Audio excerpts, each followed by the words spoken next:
অবস্থান করছেন এবং সাদা বলে জার্সি রাশি দাঁড়ি তারা নিজেদের ভেতর পরিচয় পর্ব শেষ করছেন।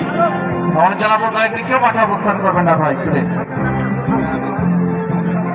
আমরা ওই মতামত থেকে আবাসিক মধ্যে দিয়ে আজকে টুর্নামেন্টের প্রথম সেমিফাইনাল খেলাটি আমরা শুরু করতে যাচ্ছি। আজকে মধ্যমাঠে করুন রিফারি যাদেরকে মেহেদী হাসান, তাদের সার্বিক সহায়তা করবেন সজল রানা এবং রাসেল মাহমুদ। তারা আজকে মাঠটি পরিচালনা করবেন এবং যাদেরকে আজকে এই চলতে ধরা পড়ে রয়েছে এই মহম্মদ আলামিন এবং আপনাদের এলাকার কৃতি সন্তান, আপনাদের জেলার কৃতি সন্তান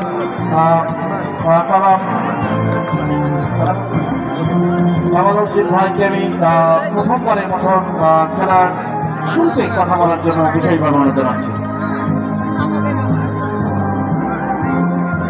ধন্যবাদ আলামিন ভাই। আমরা লক্ষ্য করছি মাঠে প্রতিদ্বন্দ্বিতা